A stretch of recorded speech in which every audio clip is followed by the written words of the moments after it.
I'm going to be doing a little get ready with me while I wait to go into the library for my college class. But I'm not going to put some music over it. No, I'll leave it going. We're just going to chit chat. I already put lotion on. We're just going to be doing a little bit, just a little bit. Let's see. Brows. I need help.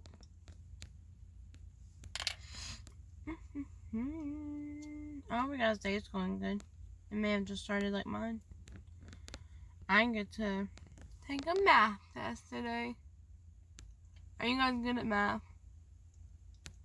My sister's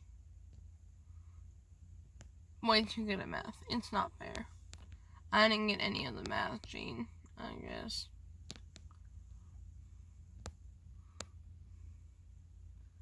Yeah, just a little bit of color in the bare spots, you know what I'm saying?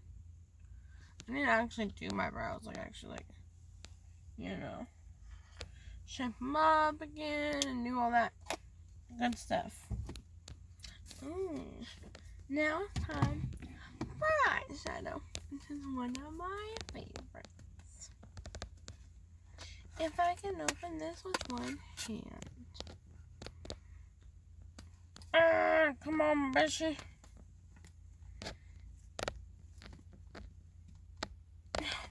Okay. I'm setting you down for a second.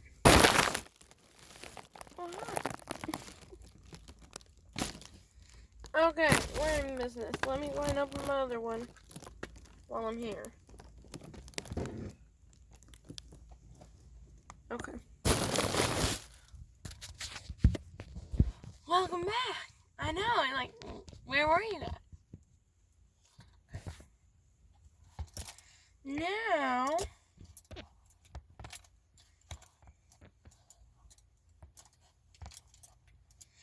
we need to put a base color on.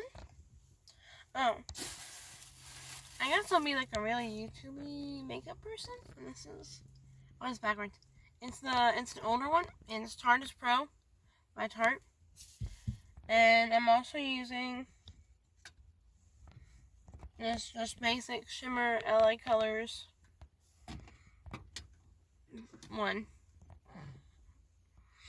for all that. So I'm just gonna take a basic floofy for just a base coat, and I'm gonna do that all over my lid.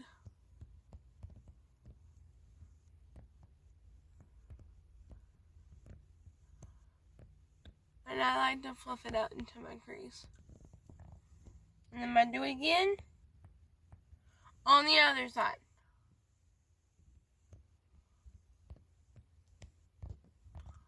And if you don't like it, you can always fix it. I started doing makeup and I did a little bit in the 5th grade. My mom was like, okay, fine. And she'll get me the really cheap CoverGirl makeup. And she goes, you want to do makeup? Here you go. I'm going to take a little bit dark. And I like to bring it in like this. And make funny faces while I do it, I guess. Yeah. Something like that. Yeah. Later on today, I'm going to explain to you guys about my fibromyalgia. And where it all started and how we got where we're at today. And it's a harsh line.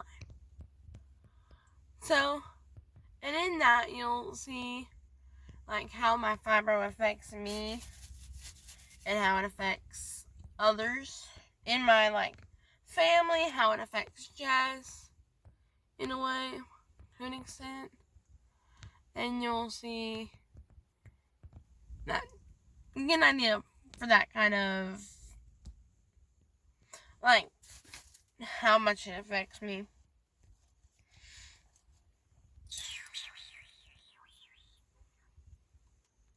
I think we're going to leave it at that for the basic colors. Now we need the shimmers, as you will. I don't know what. Hold on, guys, I gotta put my thinking cap on. Well, let's just go ahead and do the inside of. That's easy to do. I'll just do a little bit right in here.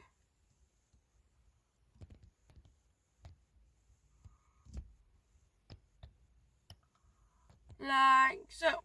And then you do the same on this other side. I hope you guys can see anything I'm doing. If not, trust the process. Because it is a process. I'm not doing any face makeup today because I have rosacea.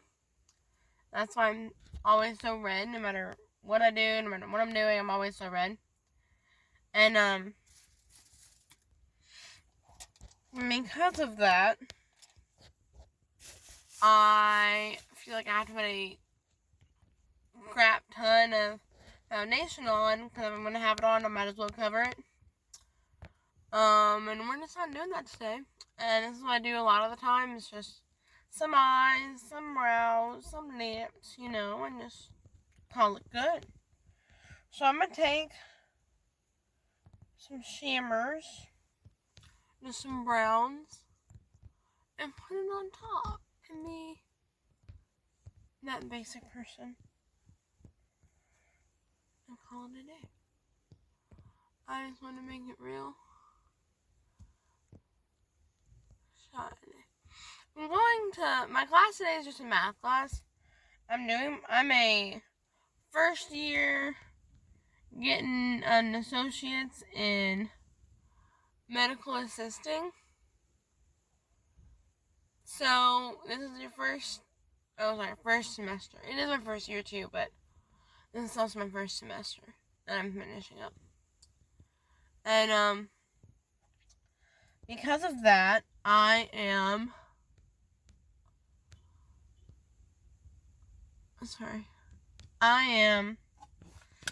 getting my general classes out of the way so I can go ahead and do that for next semester. I'm gonna curl my lashes. Yesterday I asked Jess to grab my clip off the counter and she brought me this. That silly goofus. Yeah, so just in my math class, I have a math final, I have an anatomy and physiology final, and then I have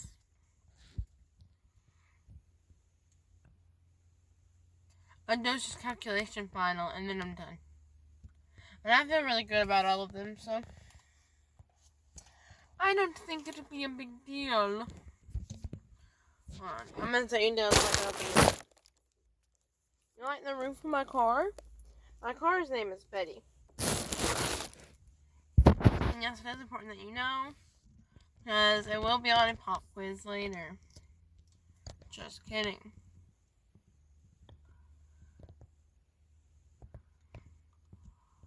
La la la la. Yeah, so I do makeup in like the 5th grade. Thinking I was that girl. You know what I'm saying? I think we all do that. And, the first thing I could do was I could do powder foundation. I could do eyeshadow. I could do a clear mascara. And that's what Mom will let me do. And I was gonna get anything I could get, you know. And then as I got in middle school, in early high school, I wanted to be a different kind of that girl. And I really wanted to be doing all my makeup and la-di-da, you know what I'm saying? So, yeah. And now, here I am today. Well, just a little bit. Well, a little bit's probably like up to your own interpretation. But yeah.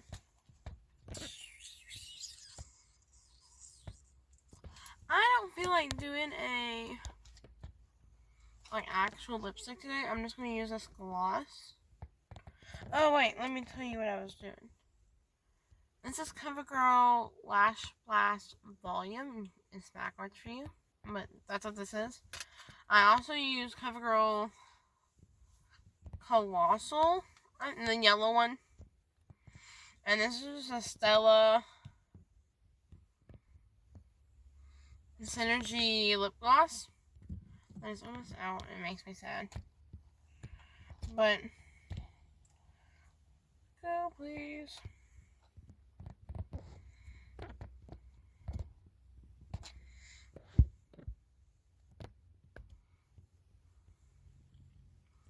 It's just a basic light pink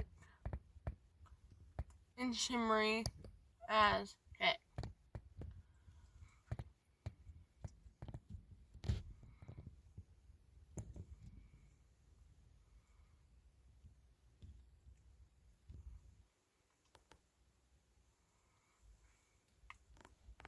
And as my Nana would say, my face is on now. So, I'm going to go to class. And I'll talk to you guys later. Bye. Okay, guys. I just did my test. And I feel really good about it. So now all I have left is the 3 finals. And then I'm done for this semester. So, time to go home and see Babe. And then we'll update you later. Hi, guys. Back with Babe. Say hi. Hi. She's very sleepy today and she don't feel the best. But I made, well, heated up leftover. Excuse me. I heated up leftovers. We got potatoes from last night and ham and mac and cheese still left over from Thanksgiving. So, and we're watching Hall Pass while we eat. Yep, that's what's going on right now. We'll talk to you later. Tell them bye. Bye. Okay, I am back. Let me update you on what's happened. So, Babe is doing her girl thing right now. She's on her weekly, you know what I mean? So, she's not feeling the best, so you have me. You're welcome. You're welcome. So, yeah, she tapped out early, and that's fine. She got me. So, here is, I guess, a little story time of my fibro. How we think it developed, how we got diagnosed, what the lead up was, where I am now, so on and so forth. So, this was it was 2020. Of course, it happened on 2020. You guys know what I mean? So, it was 2020. I was a junior in high school. It wasn't a big deal. No, actually, it happened in 2019 when the symptoms first started. Because it was the summer before. I started slurring my words, like I'm sure you guys have heard in our video last and in this video. I sound really slurred and nasally, and that's nothing I can really do about it. I don't like it either. But yeah, it just is a thing that I have to work through, and it is a thing. And we don't really know why exactly, like logically and scientifically it is. It's just a very common fibro symptom. And so, yeah. And that's when it first started in the summer. It just would not go away. My mom's like, you got a sinus infection, you got some allergy, what's going on? And I'm like, yeah, I don't feel the best, but like nothing major. Nothing dramatic. So I'm like, yeah, it'll go away. It's fine. Never go away. And symptoms just began to pile up from there. Throughout the junior year, it wasn't until senior year I actually got diagnosed with fibromyalgia. And so let me just take a little break in that and explain what fibromyalgia is. Fibromyalgia is something that's happened to your body that has made it become too used to pain. Whether that is a traumatic emotional event, whether that is a physical traumatic event, whether that is something along those lines. What we think mine was, we think it developed after I got the Epstein-Barr virus and my antibodies went up to attack it like they're supposed to. But then after that was gone, they just kept rising and rising and rising and trying to attack anything it can, which sent my immune response in like pretty much fight or flight, and so it caused it to overreact, and then coming in flame, and since then it's been fibro. We first noticed the slurring, and then I would have, this is before the medicine I'm on now, okay, this was untreated, trying to, like, I would take over-the-counter medicine, but I wouldn't touch it at all. But it was all over muscle soreness.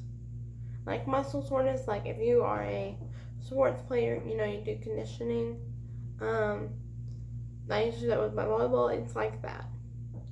It is like if every day you just got done with conditioning, like your hardcore conditioning, like you cannot move.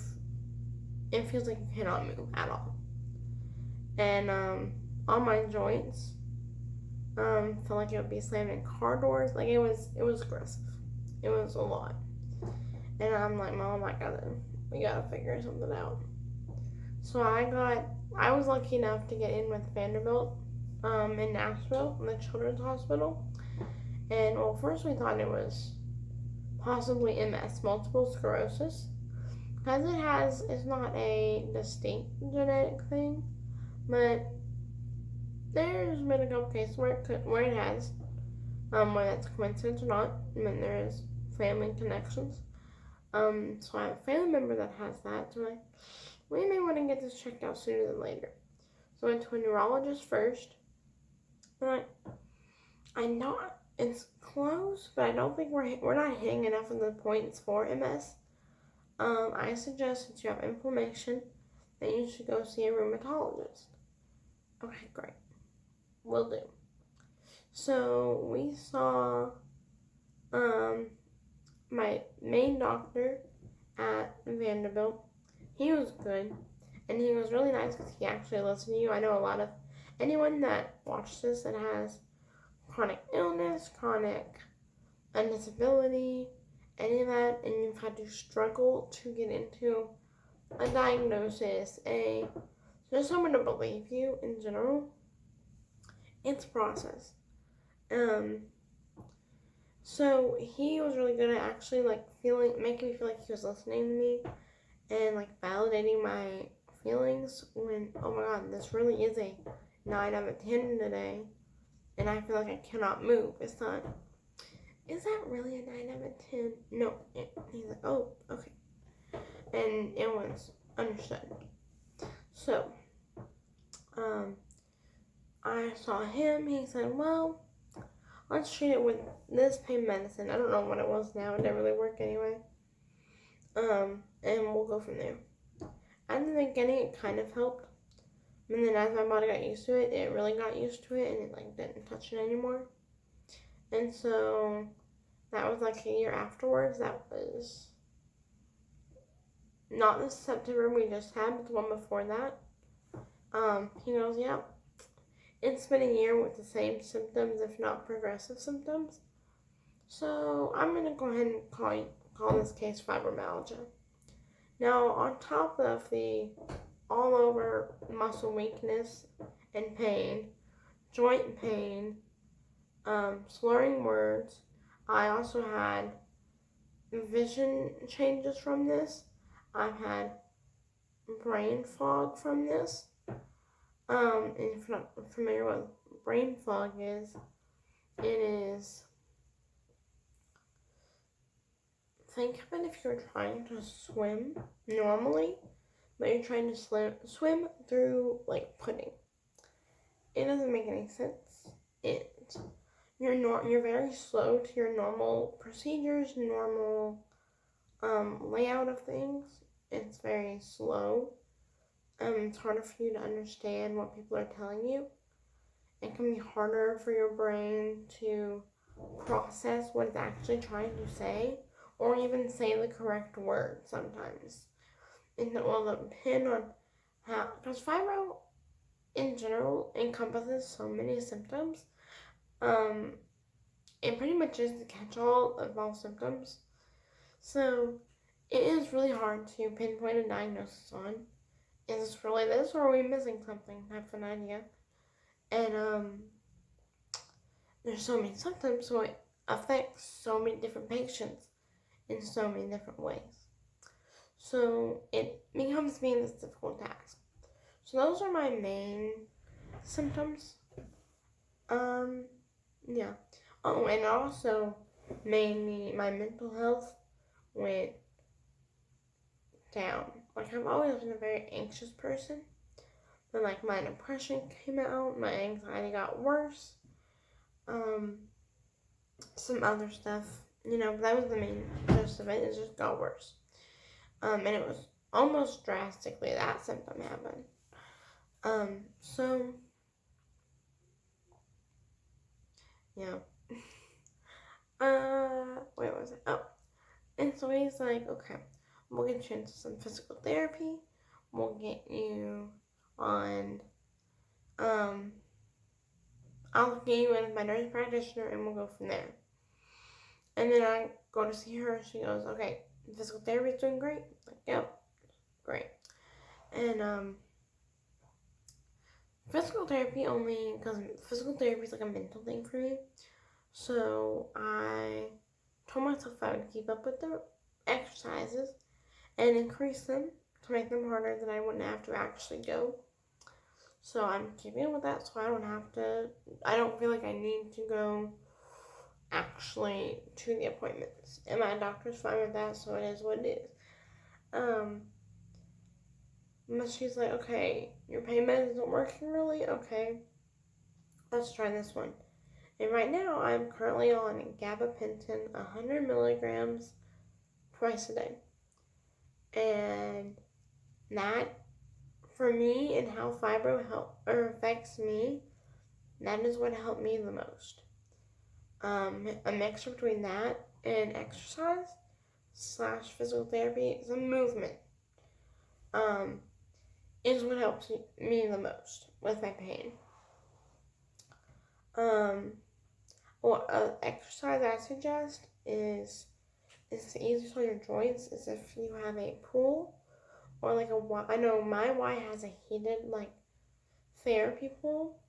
I know it has to be like 18 to do that or with family. And if that's just not your case, you can always probably get a doctor's note. That's what I did before I turned 18. So that's my biggest, like, if I was going to give you 2 things for how it helped me, gabapentin and a heated pool at the Y. And they don't have to go do that every day, especially at the beginning. Because I know for me, I wasn't doing anything for a while at the beginning. Because one, I didn't know what was going on. My pain was through the roof. And I haven't exercised in a while because I've been in so much pain. So getting back into the routine, getting back on track of things so it can moderate back out. It took a while.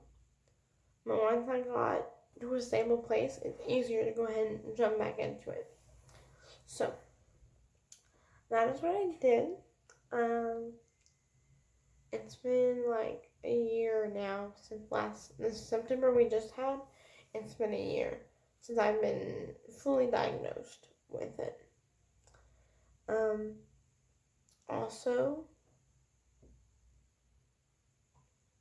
depending on where you live and some restrictions, I have found that CBD helps. You just need to be careful about where and where you're getting it from, obviously. Talk to your doctor. Don't do nothing dumb. I'm just gonna put that there.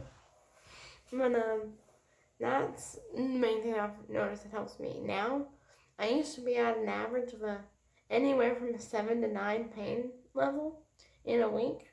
Now I'm looking at more like a 3, 4, 5 area, which is a very big difference, especially when you gotta keep in mind you're still an adult. And maybe I started mine when I was a teen, and even some teens have to do this. You gotta work, you gotta go to school, you gotta so forth, so forth. You gotta go get groceries. You gotta go do all your errands that you normally have to run anyway. But now, everything hurts every day. It makes it hard. So another thing that I found that helped me was when I was in high school, I got elevator privileges from my doctor. They wrote a note for me because, yeah, once a day, just going up the stairs, I can do that. But up and down the stairs twice a day, 5 days a week was too much for my fibro at the time. And I think that still would be too much for my fibro at the time to stay consistently with. So I got elevator pass. So I could use the elevator to go up and down the stairs when needed for classes. And that really helped me mentally. I will admit that when you first start with fibro, at least this is my experience, is that it kind of gives you somewhat of an imposter syndrome type feeling. Because if someone does see you use the elevator, because everyone in the school, if your school's like mine, knows that you have to somehow get to use the elevator. Whether that's your leg's broken, you sprain your ankle, you're blind, you have another type of a disability. But the discrimination a lot of people face with invisible illnesses like fibromyalgia is, I look like nothing's wrong with me. I just look like I'm overweight. So my brain says, they think I'm that fat person that doesn't want to walk the stairs. When I'll actually, I can't think of what I'm trying to say right now. Fibro. In all reality, I think it's what it is. Anyway, yeah, I'm still overweight, and I'm still currently overweight. But I'm, at that time, dealing with 8, 9 pain levels a day. So also, the students and the teachers, yes, you don't understand in the beginning, then just ask us nicely. Just ask us. We would love to inform you about invisible illnesses so you can know. Because there is a lot of, I can't think of the word. Recognition isn't the right word, but there's a lot of people know of like the physical disabilities and injuries, but you also have to take into account for things you cannot see that other people are going through. And if we just explain that to more people, I feel like it would help. The stares, the mean questions, blah, blah, blah. But I gotta say, to the teachers and the students that really thought it was something to judge me or question me about or ridicule me about. I didn't choose this. I did not choose to be in 8, 9 pain levels a day. I didn't. So I could use the elevator. I have a handicap pass, so I don't have to walk so much into places. I did not choose this for that. I did not choose this at all. I developed it, and now I'm here, and now I'm dealing with it. So, all that being said, I do have a handicap pass that I use when I'm out on when I have to be out on my bad days. I use it. And I use it so I can still be a adult, and still go get groceries. I'm very lucky that I have Jess, who helps me and can actually, no, she doesn't go through it herself, but she's willing to listen and learn and be open to understanding how it feels on a daily to have this. And I'm very grateful, because a lot of people, because it's not a visible thing, will think, oh, they're faking it. And Jess never told that to me once. It never happened. And I love that about her, that it's never been a question if I'm disabled. It's, oh, okay, great, how can I help you with this? And that's just all we need. And so, yeah. Trying to name out more how it overall is. What else? Well, I can't do, like, how it affects, like, my family and my girlfriend is, like, think of some physical activities that you guys do weekly, daily, every weekend. Whether that's go on a walk, on a hike, you can go bike riding,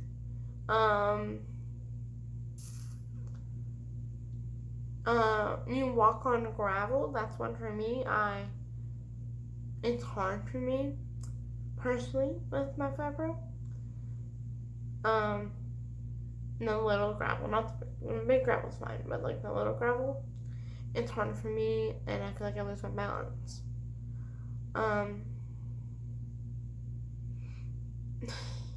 Sorry, I keep looking off. I'm like zoning out. Anyway, so there's a lot of your normal activities that us with fibro can't do normally. We may need accommodations. We may need to walk this much and not the mile or two that you were thinking on that day.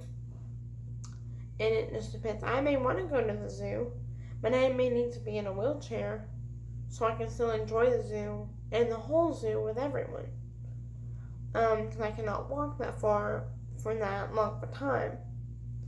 And that's just how it is. And that's why it's so important that no one tries to cheat out in the accommodations, so that and the people that need the accommodations still have the accommodations readily available, and that we're not questioned for it. If people abuse accommodations, then that's when they start getting companies and people feel like they should question or limit the accommodations or the people using it.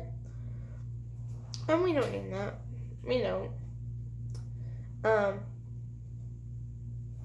Anything else about my fibro? Oh, yoga's really good too. If you can't do the swimming, I suggest yoga. Or some basic, because I know mine a lot is my legs and knees that feel weak. So if you look up, like on YouTube, where you're at already, some like physical therapy for legs and knees.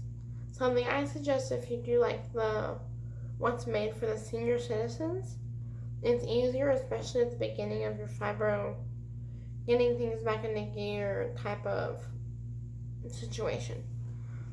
So that could be a place to start. I think the biggest challenge is actually finding a doctor to listen to you and give you the time of day. And actually listen to your concerns and your symptoms and take them in, not just one ear into the other. So, yeah. I think that's all I have to say about Fibro. If I think of anything else, I'll add it in tomorrow's video. I hope you guys enjoyed coming along with me today. Yeah. This is Vlogmas Day 2. Dittos. 1, 2. So, we love you guys. We'll see you next time. Good night.